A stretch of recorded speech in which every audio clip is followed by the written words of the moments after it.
Усім прывітанне, з вами Зміцер Лукашук, і мы працягваем абмяркоўваць падзеі і ў Беларусі, і за яе межамі ў нашым супольным праекце Еўрарадыё і Е-прамову, тым больш, што абмеркаваць ёсць шмат чаго, нягледзячы на доўгія выходныя. З чым мы зараз і зоймемся з маім суразмоўцам, са мной на сувязі палітычны аглядальнік Александр Класкоўскі. Добрый дзень, спадар Александр.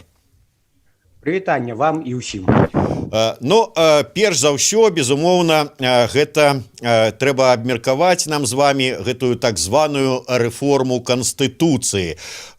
У адпаведнасці са словамі Лукашэнкі, чамусьці так большасць сродкаў масавай інфармацыі вырашыла і інтэрправала яго словы, што вось да канца 2021 года будзе праведзены рэферэндум, у адпаведнасці пасля якога будуць унесеныя адпаведныя змены ў Канстытуцыю. Але ці так гэта? Ці можна са словаў Лукашэнкі рабіць выснову, што менавіта да канца 2021 года гэты рэферэндум будзе праведзены? Сапраўды я звярнуў увагу, што некаторыя медыярэсурсы паспяшаліся, далі загалоўкі кшталту, што Лукашенко паабяцаў там до конца года і гэтак далей. Нічога ён не паабяцаў. Па-першае, для мяне паказальна, што гэта прыехала журналістка з Масквы і, так бы мовіць, дапытвала яго, бо не сакрэт жа, што гэта Крэмль штурхаў у плечы беларускага правадыра, давай рабі нейкую там канстытуцыйную рэформу, някепска было бы транзіт улады. Але ж Лукашенко не з тых, хто так лёгка злезе са свайго крэсла, гэта мякка кажучы, хоць ён і божыцца раз-пораз, што не будзе трымацца пасінелымі пальцамі. Я думаю, што тады вось у жніўні, калі ён там быў на гэтым мінскім заводзе колавых цягачоў, калі яму у твар проста рабацягі крычалі сыход, тады сапраўды ў яго душа была не на месцы. Потым, відаць, у Сочы, калі яны сустракаліся з Владимиром Путиным, прогучалі нейкія з вуснаў беларускага правадыра абяцанні наконт гэтага транзіту ўлады і канстытуцыйнай рэформы. Але вось цяпер ён відавочна акрыяў. З яго нагледзішча пратэсты збольшага ўжо здушаны. Ён асядлаў, так бы мовіць, сітуацыю, і я думаю, што ён цяпер прыкідвае, а чаго я буду варушыцца, трэба сядзець роўненька до конца гэтай кадэнцыі, а там будзе бачна. Вось такі, насамрэч, мне здаецца, план у Лукашэнкі, але паколькі Масква ўсё ж такі штурхае, Масква цярэбіць, і, можа, не выпадкова гэту журналістку сюды прыслалі, паказальна, што, глядзіце, не беларусам, не беларускаму электарату, а найперш расейцам Лукашенко паведаміў пра нейкі нібыта графік вось гэтай канстытуцыйнай рэформы. Але графік вельмі туманны. Ён сказаў, што можа быць праект до конца года сёлета зроблены, а можа і не быць. І потым гэта ж толькі праект. А калі будзе сам рэферэндум, таксама невядома. Рэферэндум для Лукашэнкі цяпер вельмі задача няпростая. Чаму гэта асобная тэма, можа мы яшчэ яе потым закранем. Таму насамрэч я думаю, што ён хоча проста элементарна цяпер цягнуць рэзіну. Нават калі за год зробяць нейкі праект, потым Лукашенко можа сказаць, ведаеце, хутка толькі кошкі нараджаюцца, а гэта ж сур'ёзная справа, мы ж асноўны закон краіны мяняем. Давайте вось каб нейкая там яшчэ група мудрацоў, як ён любіць казаць, пасядзела, памаракавала, і карацей, так можа расцягнуцца ўсё да 2025 года. Лукашенко нікуды не хоча сыходзіць, і таму я думаю, што ён проста пускае туман у вочы, і гэтыя заявы, гэта збольша, так бы мовіць, адчэпнага ён робіць. Але перш чым мы вось закранем гэтую тэму пра сам рэферэндум, хацелася б удакладніцца. Вы сказалі пра тое, што хутчэй за ўсё ў Сочы Лукашенко паабяцаў гэтую канстытуцыйную рэформу Пуціну, што будзе, можа быць, нават транзіт улады паабяцаў праз гэтую рэформу. Зараз відавочна, што не спяшаецца выконваць гэтае абяцанне. І як на гэта Крэмль?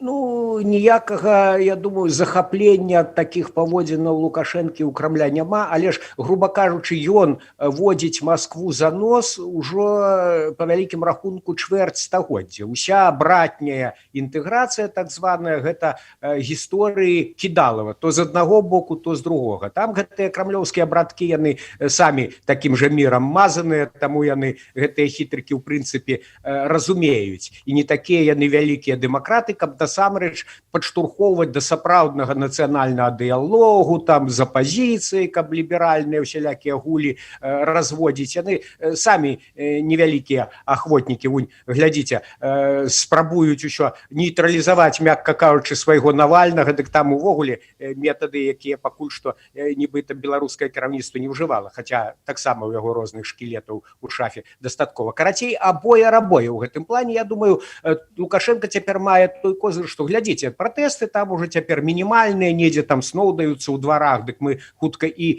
тых дадушым ці загонім пад лаўку ва ўсякім разе. І я думаю, што вось ён лічыць, што ўтаймаваў сітуацыю, прадае гэта Крамлю, ну і правядзеш нейкі сход, нейкая гаварыльня, так бы мовіць, будзе. Крамлю, канешне, хацелася б у ідэале замяніць Лукашэнку на нейкага персанажа меней таксічнага, як цяпер модна казаць, таму што, ну, з Лукашэнкам ужо цяжка кашу зварыць. Ён і раней быў цяжкім вельмі для Крамля партнёрам, але цяпер ён яшчэ і у тым сэнсе, што з ім нешта падпішаш, разумееце, а потым ці адразу нават Захад скажа, дык з кім вы падпісалі, з нелегітымным, мы ж яго не прызнаём.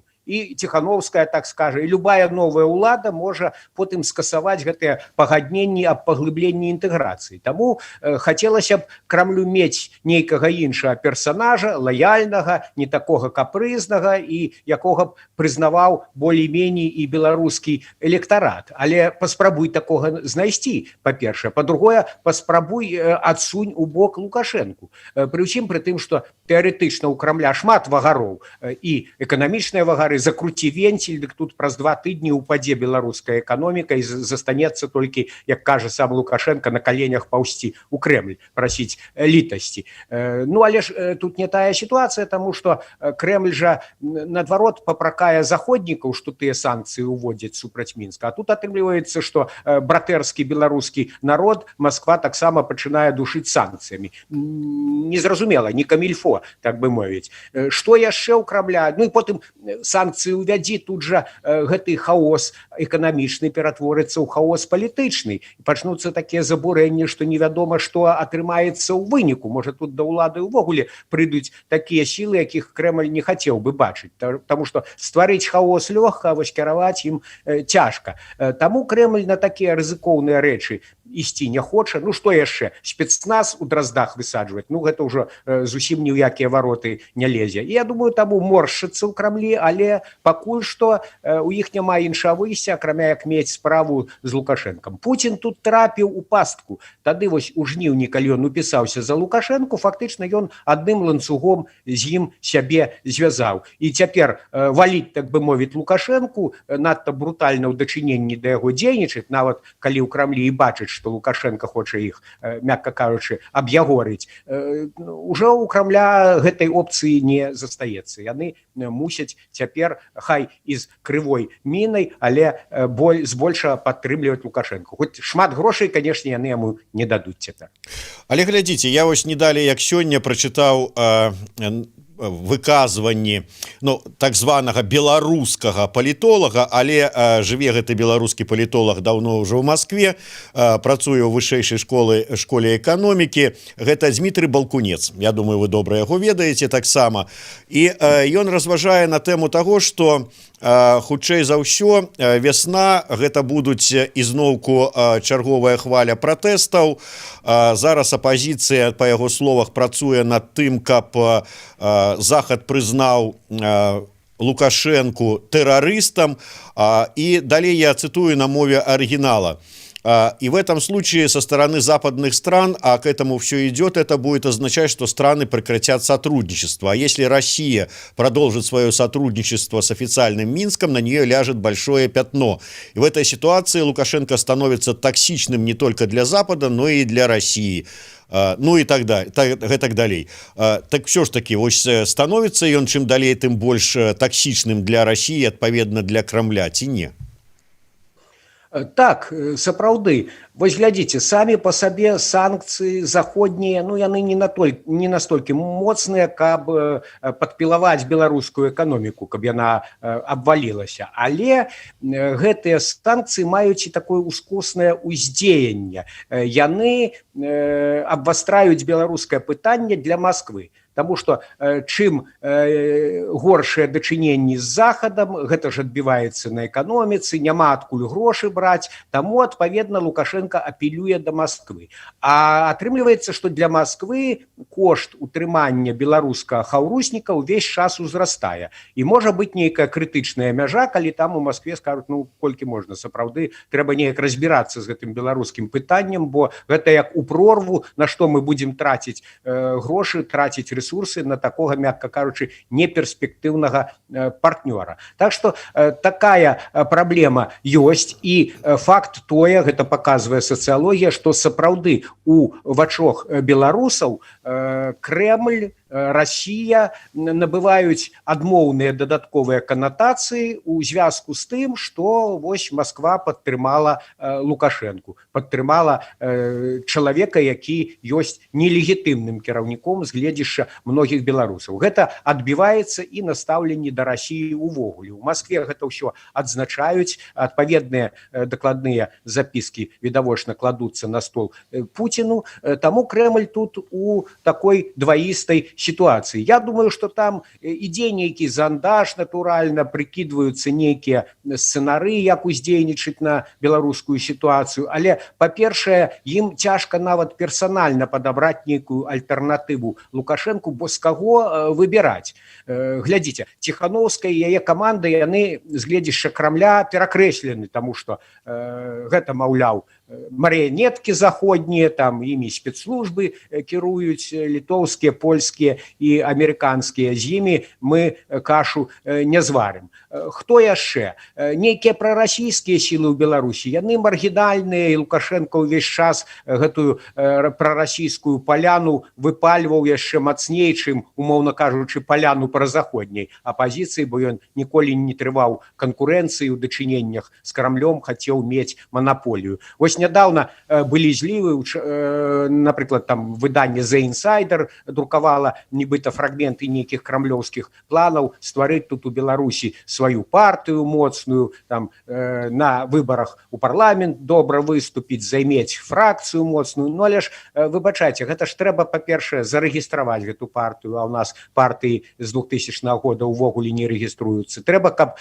былі выбары па партыйных спісах, а іх няма, і Лукашенко іх не хоча уводзіць. Ну і па-трэцяе, мусяць быць выбары ўвогуле, як такія выбары, дзе болей-меней лічаць галасы. І гэтага няма. Таму можна пісаць колькі заўгодна там у Крамлі ўсіх гэтых манілаўскіх пражэктаў, але пытанне ў тым, ці ёсць глеба для іх рэалізацыі ў Беларусі. Як ні парадаксальна, але хоць тэарэтычна Кремль мае моцныя вагары ўздзеяння на Лукашенко, але на практыцы ён не можа ўжыць большую частку гэтых вагароў. Нешта яны там будуць думаць, будуць чухаць патыліцу, але чакаць, што вось заўтра, паслязаўтра Кремль тут націсне так, што пер'я паляціць ад Лукашэнкі, і я думаю, што чакаць гэтага не выпадае. Давайте наконт все ж таки гэтага рэферэндума. Калі б ён не быў канцы 21, а ў канцы 22 ці 23, пасля таго, як змянілася беларускае грамадства, ці ёсць вот увогуле сэнсу гэтым рэферэндуме з пункту гледжання улады і Лукашэнкі, таму што, ну, як прагаласуе народ, ці што, прывесці толькі амап, каб яны галасавалі, і што, ну, то есть вот сэнсу гэтым рэферэндуме? Тут Лукашенко трапіў у цяжкую сітуацыю, і можна меркаваць, што, магчыма, нейкія там затачэння да рацыі яму прапаноўвалі. Давайте мы неяк крывым нейкім чынам праз усебеларускі сход працягнем змены ў канстытуцыю патрэбныя, каб усё ж такі не рызыкаваць, бо выносіць гэта на плебісцыт у цяперашняй выбухова-небяспечнай сітуацыі сапраўды гэта самім пад сябе падкладваць бомбу. Магчыма, Лукашенко ўзважваў, але разумееце, ён ужо ў палоне свайго іміджу, ён столькі гадоў цвердзіў, што я народны прэзідэнт, мне увесь народ аказвае давер, ну акрамя там кубкі адмарозкаў. І таму цяпер усё ж такі пайсці на тое, каб такім вось міжсабойчыкам у кілейным парадку зацвердзіць, напрыклад, новую канстытуцыю, прапісаць там нейкі сабе іншы статус, можа гэта асобная тэма, ці пойдзе ён на ролю беларускай елбасы, ці будзе заставацца прэзідэнтам. Мне здаецца, нікуды ён надта пераходзіць не хоча, а да апошняга будзе за гэта крэсла трымацца. Але факт тое, што ён усё ж такі не наважыўся такім вось чынам працягваць новую канстытуцыю праз гэта мерапрыемства, на якое збіраецца вузкая кола выключна лаяльных, фактычна збольшага номенклатурных персанажаў. Рэферэндум для яго гэта святое. Ён тройчы праводзіў рэферэндум, кожны раз такім чынам нібыта атрымліваў згоду народу на важныя рашэнні, ён у свой бок пераразмяркоўваў паўнамоцтвы, ён там дазвол на інтэграцыю з Расіяй атрымліваў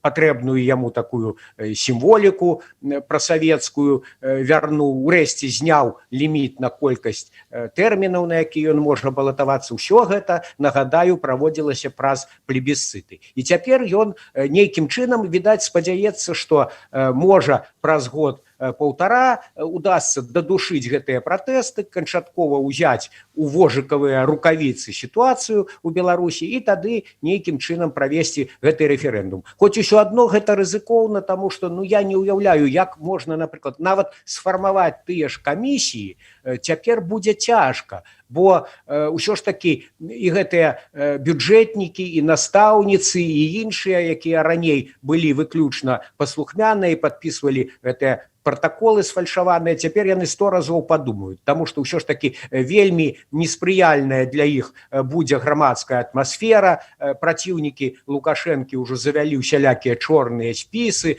пагражаюць запісваць у гэту кнігу рэгістрацыі злачынстваў нават тых, хто будзе ўдзельнічаць ва ўсебеларускім сходзе, не кажучы ўжо пра камісіі, магчымае фальшаванне галасоў на выбарах. Запахла, карацей, ужо канкрэтнай адказнасцю за гэта ўсё. Таму нават сфармаваць лаяльныя камісіі гэта будзе цяжкай задачай. Ну і так далей, прайсціся па ўсіх этапах, паглядзець, напрыклад, рэферэндум, гэта ж не проста прыйсці да скрыняў і ўкінуць бюлетэні. Гэта пэўны час агітацыйнай кампаніі, калі можна без там усялякіх заявак сходы праводзіць паводле закону. Дай такую свабоду, дык за 3 месяцы тут разнясуць рэжым ушчэпкі. А калі як мінулую кампанію, як летась, калі з самага пачатку за гарляк узялі апанентаў, хто не падабаецца адразу у турму, таксама праводзіць, так бы мовіць, як па-руску кажуць, по беспределу, гэта зусім адразу падрывае легітымнасць, і ніхто такі рэферэндум не прызнае. Таму для Лукашэнкі гэта вельмі складаная задача, і магчыма, ён зноў жа толькі адчэпнага пакуль што кажа, а насамрэч потым зацягне настолькі гэту сітуацыю, што скажа, ну пакуль што вось не выпадае праводзіць гэты рэферэндум, давайте аднясем яго там куды-небудзь на 25-й год. Адзін з нашых гледачоў, слухачоў задае вам пытанне, што павінна адбыцца, каб Крэмль адкрыта адвярнуўся ад Лукашэнкі, альбо хаця б неяк пачаў размаўляць з Ціхановскай?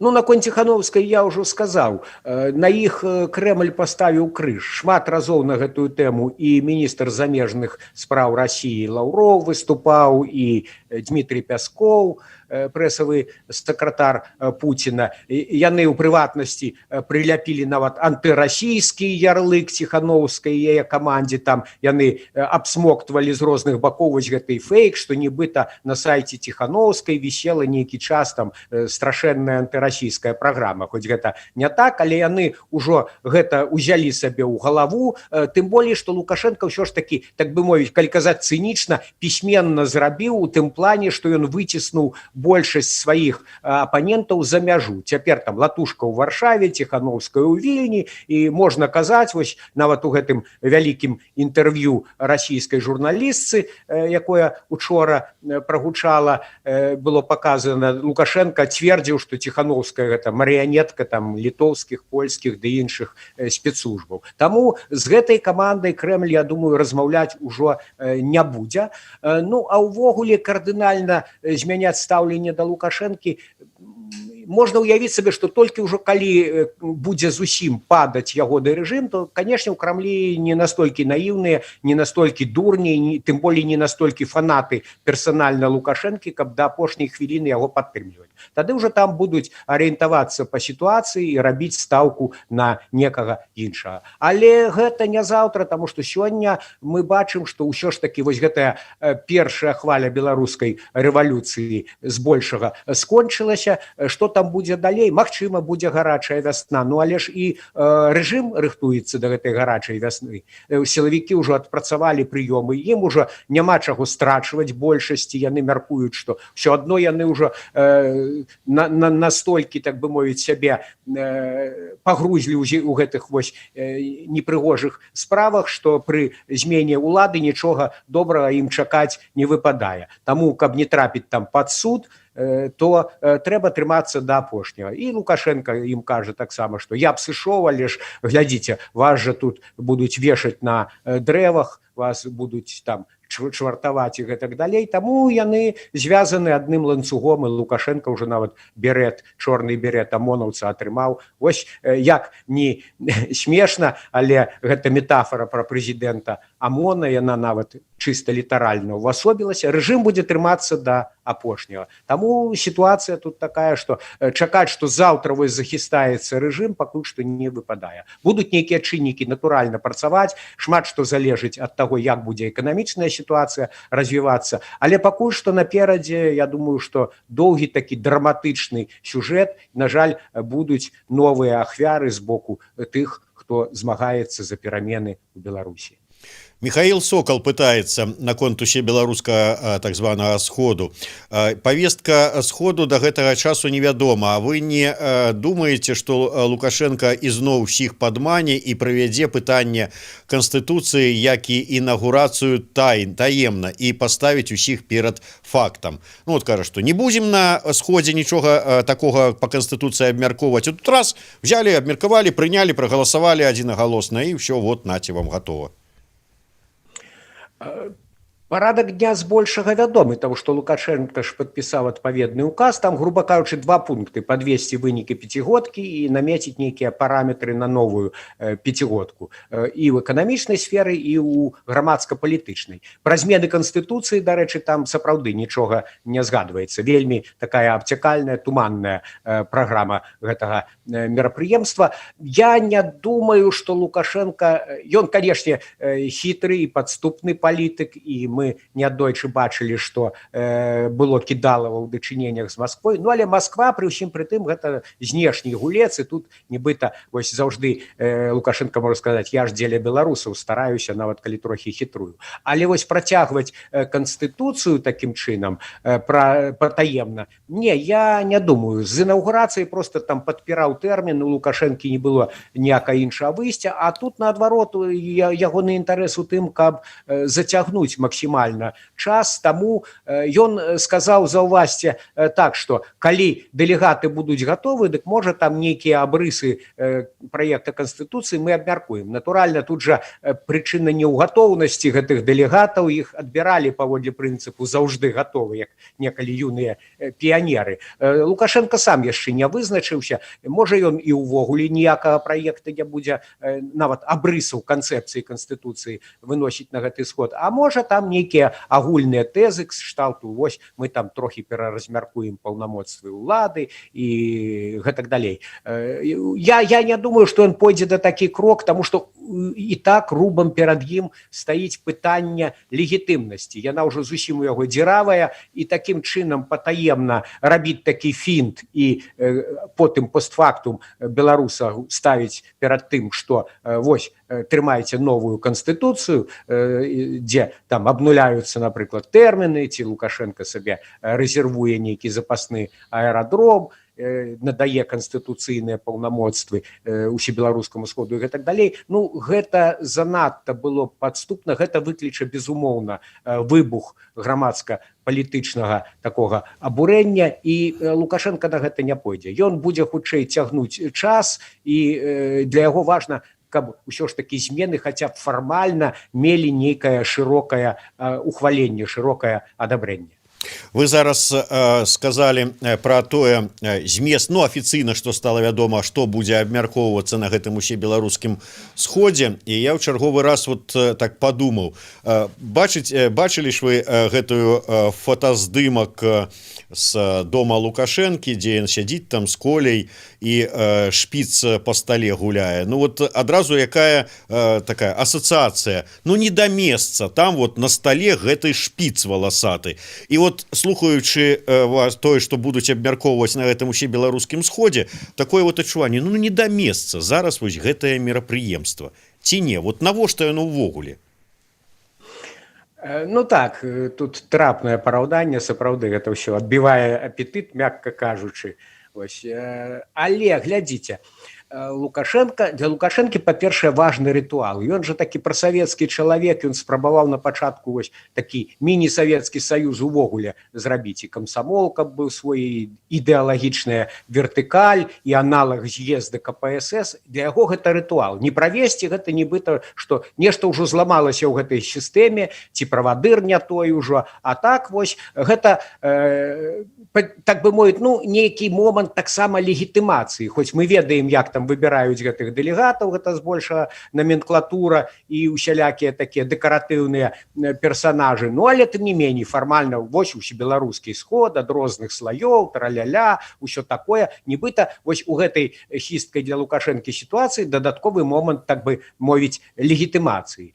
Потым гэта імітацыя, зноў жа, грамадскага дыялогу, якога і Масква патрабуе, і Захад таксама кажа, што давайце інклюзіўны дыялог. Ніякі ён будзе не інклюзіўны, натуральна, што там гульня ў адну браму, ну, але тым не меней там можа і пан Васкрасенскі трапіць туды, і нейкія іншыя, нібыта такія вось апазіцыйныя персанажы, нават можа хтосьці там уздыме пытанне аб амністыі палітвязняў, і гэта будуць выдаваць за такі плюралізм. Я думаю, што Лукашэнку прапаноўвалі, магчыма, на гэтым сходзе і болей грунтоўныя нейкія рэчы зрабіць, але ён не пойдзе пакуль што. Я думаю, што увогуле ён можа зрабіць такую двуххадоўку.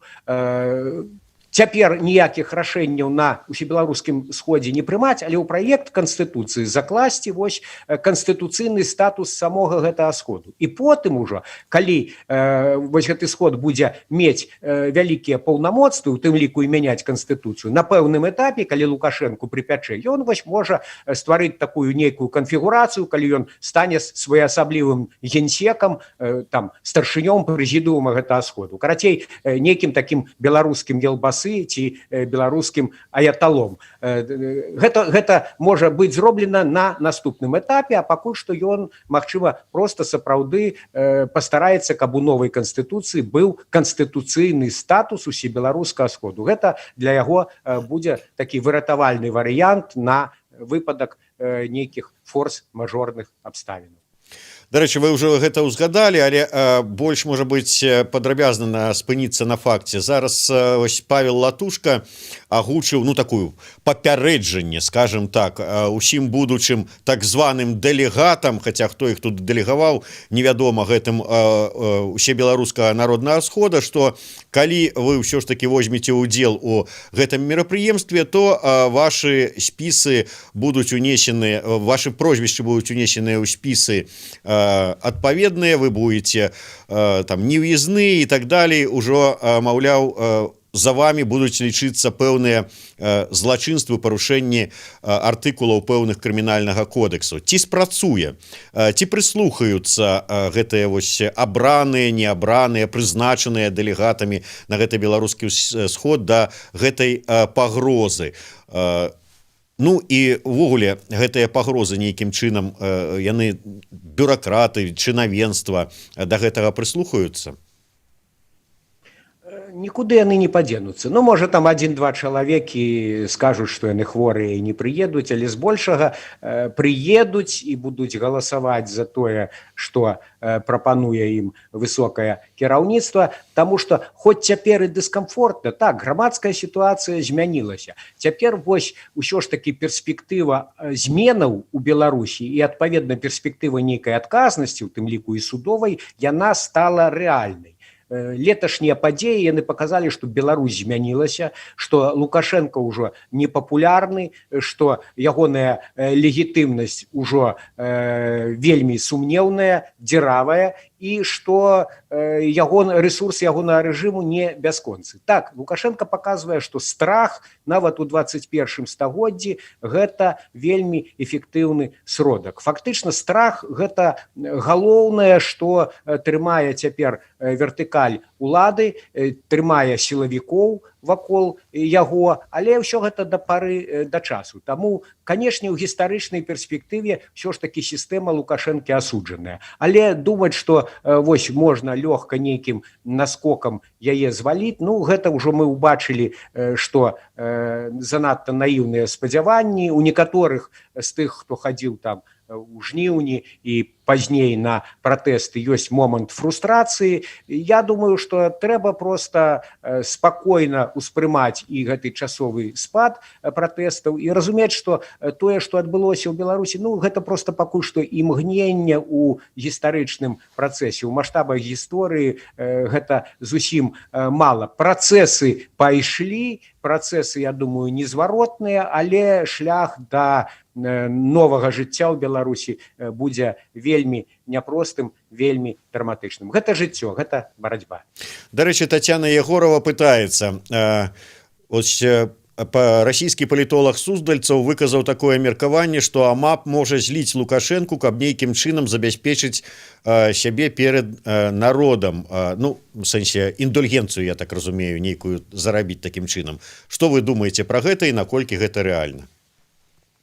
Я не думаю, што магчымы гэты варыянт, таму што у кожным разе многія з тых людзей, што катавалі удзельнікаў пратэстаў, здзекаваліся, калечылі, нават забівалі, яны разумеюць, што ніякага даравання не будзе, таму што ёсць закон і давядзецца ўсё адно адказваць. І няма абстрактнага народу, ёсць канкрэтныя людзі, якія пацярпелі, ёсць сваякі забітых людзей, і тут пытанне, ці згодзяцца яны дараваць тым, хто рабіў гэтыя злачынцы. Я думаю, што амапаўцы збольшага разумеюць, там, канешне, таксама ёсць розныя людзі, хтосьці, напэўна, без усялякага энтузіязму выказвае загады, частка, як вядома, звольнілася, таму, напэўна, ёсць у асобных там унутраныя нейкія драмы, унутраныя калізіі, але гэта вельмі жорсткая структура, там цяпер гайкі закручваюцца яшчэ мацней, ідзе страшэннае замбаванне, таму такіх ілюзій я б не будаваў, што заўтра амапаўцы раптам перакінуцца на іншы бок. Наўрад ці, трэба настройвацца на болей рэалістычныя, болей цяжкія сцэнарыі. Я думаю, што не выпадкова Лукашенко кажа, што да апошняга амапаўцаў ён будзе змагацца. Ну так, вось вы зараз фактычна адказалі на незразумелую прэтэнзію, тут нам выказалі Сергей Жвірбля. Зміцер, хутка забылі пра ахвяры, чаму? Ну, незразумела, хто забыў, таму што мы-то памятаем, і вось спадар Александр толькі што ў сваім адказе нагадаў пра тое, што ні беларускае грамадства, ні тым больш сваякі гэтага не забудуць і не прабачым. Зараз дваравыя розныя акцыі пратэста праходзяць, і гэты вось вокліч «не забудзем, не прабачым», ён не сыходзіць, ніхто на яго не забываецца. Таму казаць пра тое, што нехта нешта забыў, не выпадае. Ну, дзякуй хоць за тым, што кажаце, што недарэмна ўсё было і нешта да лепшага ўсё ж такі зменіцца ў краіне. Дзякуй вялікі. Я нагадаю, што з намі на сувязі быў палітычны аглядальнік Александр Класкоўскі. Для вас працаваў Зміцер Лукашук у сумесным праекце Еўрарадыё і Е-прамовы. Слухайце і глядзіце нас.